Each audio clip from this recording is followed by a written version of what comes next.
बच्चों 3 टाइप्स के फ्रिक्शन होते हैं, जैसे कि स्टैटिक फ्रिक्शन, स्लाइडिंग फ्रिक्शन और रोलिंग फ्रिक्शन। अब हम तीनों को वन बाय वन डिस्कस करेंगे। सबसे पहले हमारा आता है स्टैटिक फ्रिक्शन। स्टैटिक फ्रिक्शन कब आता है? जब हम किसी भी ऑब्जेक्ट को मूव करने की कोशिश कर रहे हैं लेकिन उसमें मोशन नहीं हो रहा है। जो ऑब्जेक्ट है वो स्टैटिक ही है लेकिन हम उस पर कुछ फोर्स अप्लाई कर रहे हैं, मतलब फ्रिक्शन तो हो रहा है लेकिन कोई मूवमेंट नहीं हो रहा है। तो the friction that exists between the two surfaces in contact when there is no relative motion, मतलब कि दोनों surfaces के बीच में कोई relative motion नहीं है, between them is called static friction। तो उस फ्रिक्शन को हम क्या बोलेंगे बच्चों? उस फ्रिक्शन को हम बोलेंगे स्टैटिक फ्रिक्शन। मतलब कि हम मूव करने की कोशिश तो कर रहे हैं लेकिन उसमें कोई मोशन नहीं हो रहा है। फॉर एग्जाम्पल हम वॉल का एग्जाम्पल देखें या फिर एक भारी सा ब्लॉक हम मूव करने की कोशिश कर रहे हैं लेकिन क्योंकि हमारा वेट कम है हम उसे मूव नहीं कर पा रहे हैं, लेकिन हम अमाउंट ऑफ फोर्स तो कुछ अप्लाई कर रहे हैं उसके ऊपर, हम सम अमाउंट ऑफ उसके ऊपर फोर्स अप्लाई कर रहे हैं जिसकी वजह से उस दोनों के बीच में फ्रिक्शन तो हो रहा है लेकिन कोई मूवमेंट नहीं हो रहा है। तो वो कौन सा फ्रिक्शन हुआ हमारा? वो हमारा हुआ स्टैटिक फ्रिक्शन। नेक्स्ट है हमारा sliding friction. The friction that exists between a surface when they both are in contact when one surface slides over the another surface, मतलब एक surface जब दूसरी surface के ऊपर slide करेगी, स्लाइडिंग मोशन होगा, तो क्या होगा बच्चों?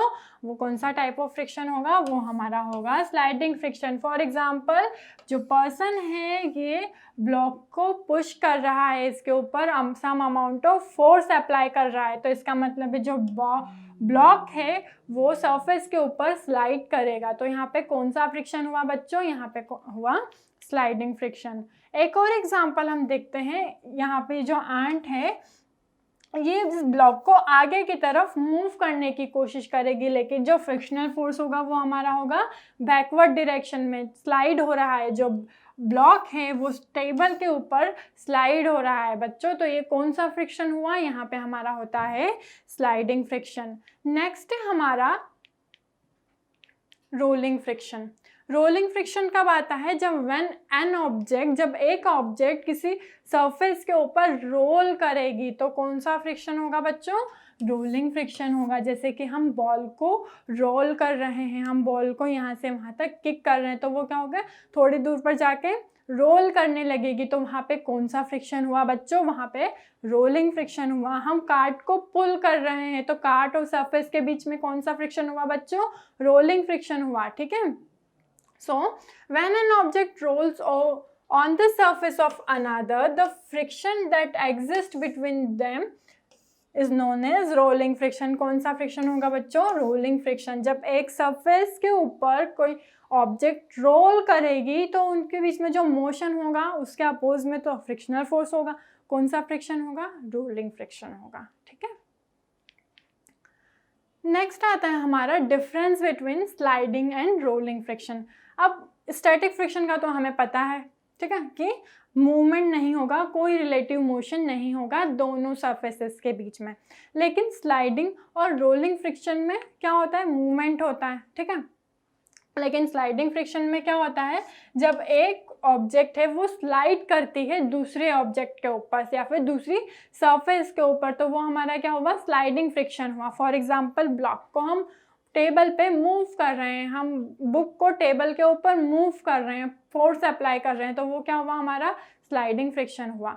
जैसे कि हम वेट फ्लोर के ऊपर स्लिप हो जाते हैं, तो वो कौन सा हुआ? हमारा स्लाइडिंग फ्रिक्शन हुआ। लेकिन जब ऑब्जेक्ट रोल कर रही है किसी सरफेस के ऊपर, बॉल का एग्जांपल ले, हम फुटबॉल खेलते हैं तो क्या होती है? बॉल ग्राउंड पर रोल करती है, तो जो रोल कर रही है तो वो कौन सा फ्रिक्शन हुआ बच्चों? वहाँ पे रोलिंग फ्रिक्शन हुआ। तो स्लाइडिंग फ्रिक्शन में सिर्फ जो ऑब्जेक्ट रहेगी वो स्लाइड करेगी और रोलिंग फ्रिक्शन में क्या होगा? रोल करेगी। ठीक है।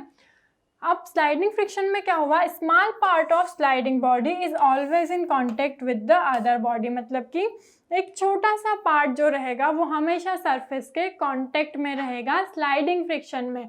वहीं रोलिंग फ्रिक्शन में क्या होगा? क्योंकि बॉडी रोल करेगी तो हमेशा क्या होगा, डिफरेंट पार्ट कांटेक्ट में आएगा। कभी ये पार्ट कांटेक्ट में आएगा सरफेस के, कभी ये पार्ट आएगा, कभी ये पार्ट आएगा और कभी ये पार्ट होगा, क्योंकि बॉडी क्या कर रही है, रोल कर रही है।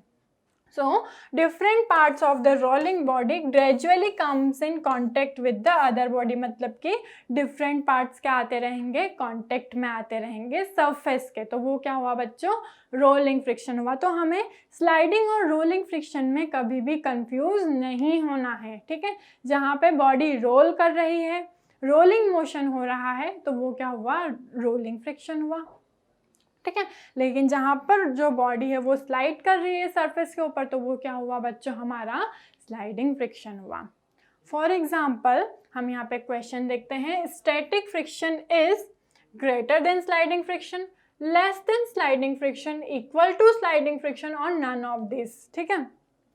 क्योंकि स्टैटिक फ्रिक्शन में रिलेटिव मोशन नहीं होता है दोनों ऑब्जेक्ट के बीच में, तो क्या हुआ बच्चों, static friction is always greater than sliding friction. Sliding friction से स्टैटिक फ्रिक्शन हमेशा ज़्यादा होगा, क्योंकि उसमें हमें फोर्स भी ज़्यादा अप्लाई करना पड़ेगा, इसका मतलब है फ्रिक्शन भी ज़्यादा होगा। तो static friction is always greater than sliding friction, ठीक है।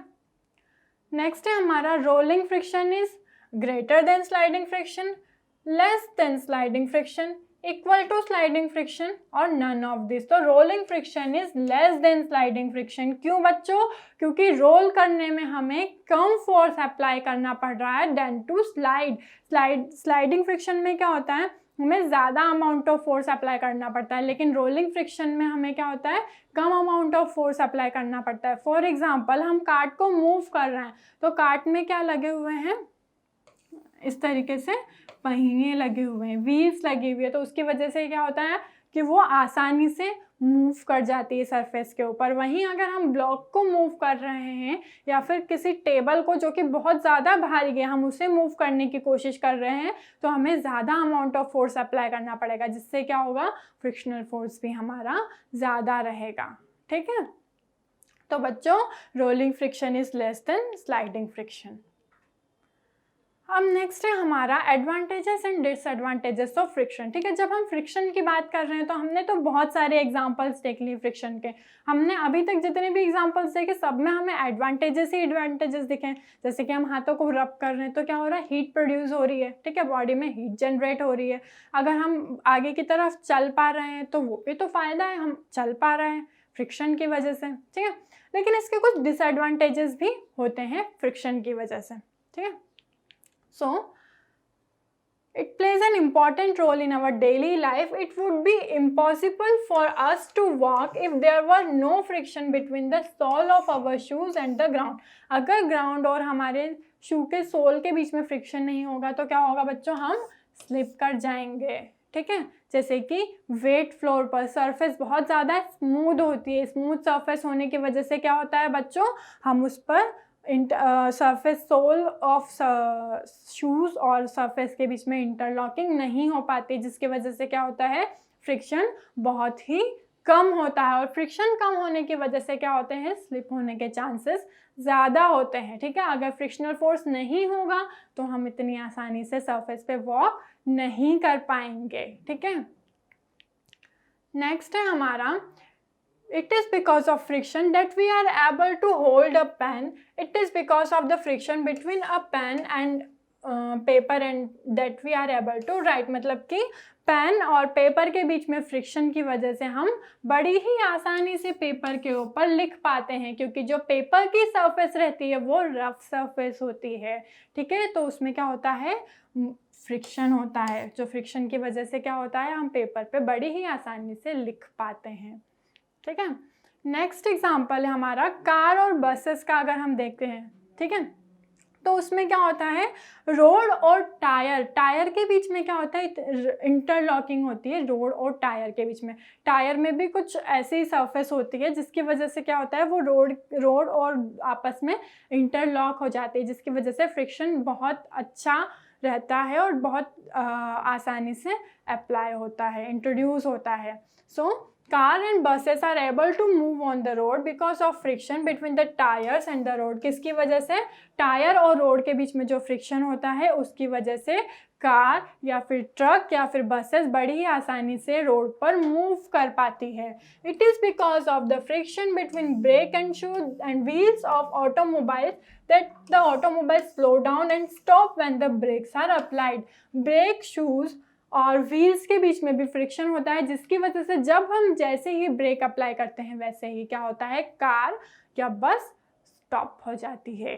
ठीक है, तो इसका क्या मतलब हुआ कि car and buses are able to move because of friction. ठीक है, जितना ज़्यादा फ्रिक्शन होगा उतने ही अच्छे से मूव करेगी, वरना क्या होगा, एक्सीडेंट के चांसेस ज़्यादा रहेंगे। जैसे ही टायर घिस जाते हैं, बहुत ज़्यादा चल जाते हैं तो क्या होता है, वो घिस जाते हैं, तो क्या होता है, एक्सीडेंट के चांसेस ज़्यादा रहते हैं। ठीक है, नेक्स्ट है हमारा, it is because of friction that holds screw and nails in a wooden furniture. अगर हम वुडन फर्नीचर में क्या कर रहे हैं, नेल करने की कोशिश कर रहे हैं, अंदर डालने की कोशिश कर रहे हैं, तो किसकी वजह से होगा बच्चों, ये फ्रिक्शन की वजह से। तो ये भी एक एडवांटेज है फ्रिक्शन फोर्स का।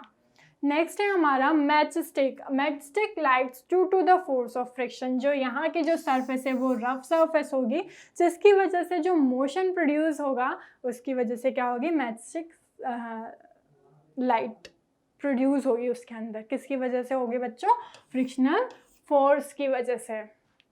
ठीक है, नेक्स्ट है आप डिसएडवांटेजेस। डिसएडवांटेजेस क्या क्या हैं बच्चों, अगर क्या होता है, फ्रिक्शन प्रोड्यूस होता है, फॉर एग्जांपल हम बाइसिकल का एग्जांपल लें। बाइसिकल को 3-4 साल हो गए मूव, मतलब बहुत ज़्यादा चल दी हो। ठीक है, तो उसके जो टायर्स रहते हैं वो क्या होते हैं, नीचे से घिस जाते हैं। ठीक है, जिसकी वजह से क्या होता है, फ्रिक्शन की वजह से घिस जाते हैं, जिसकी वजह से क्या होता है, वो फ्लैट हो जाता है और मूव नहीं कर पाता है, या फिर उसमें इतने अच्छे से फ्रिक्शन नहीं हो पाता है, आपस में इंटरलॉकिंग नहीं हो पाती है। ठीक है, so tyres of vehicles and soles of shoe wear out in a few months due to friction. क्योंकि रफ सरफेस के ऊपर जब हम वॉक करते हैं या फिर ड्राइव करने की कोशिश करते हैं तो क्या होता है, फ्रिक्शन की वजह से जो सरफेस रहती है शू की और व्हीकल के टायर्स की, वो क्या होती है, फ्लैट हो जाती है। ठीक है, so friction reduces the speed of moving vehicle due to great extent. अगर हम बहुत ही ज़्यादा उपयोग कर रहे हैं तो क्या होगा, फ्रिक्शन उस मतलब मोशन को रिड्यूस कर देगा। ठीक है, फिर स्पीड को कम कर देगा मूविंग ऑब्जेक्ट के। नेक्स्ट है हमारा, frictional force results in the production of heat which causes damage in machinery. Frictional force जब प्रोड्यूस होगा तो क्या होगा, हीट प्रोड्यूस होगी। जैसे कि हमने रबिंग का एग्जांपल देखा था अभी, तो उसमें भी क्या हो रहा था, जब दोनों सरफेसेस आपस में कांटेक्ट में थी, मूव कर रही, तो फ्रिक्शनल फोर्स प्रोड्यूस हो रहा था, जिससे क्या हुआ था बच्चों, हीट प्रोड्यूस हुई थी। अब ये तो हमारा छोटे स्तर पर एग्जांपल हुआ, वहीं अगर हम बड़े स्तर पर देखें तो मशीन्स की जब हम बात करते हैं तो मशीन्स में जब फ्रिक्शनल फोर्स प्रोड्यूस होगा तो हीट प्रोड्यूस होगी, जिसकी वजह से क्या होता है बच्चों, उसके जो पार्ट्स रहते हैं उनके डैमेज होने के चांसेस ज़्यादा होते हैं और बहुत जल्दी डैमेज हो जाती हैं। ठीक है, नेक्स्ट है हमारा, the heat produced in the moving parts of machinery due to the friction results in wear and tear of the parts. Wear and tear of the parts, the friction causes wastage of energy. क्योंकि heat produce होती है जिसकी वजह से क्या होती है, energy waste होती है। ठीक है, तो ये भी एक डिसएडवांटेज हुआ फ्रिक्शनल फोर्स का।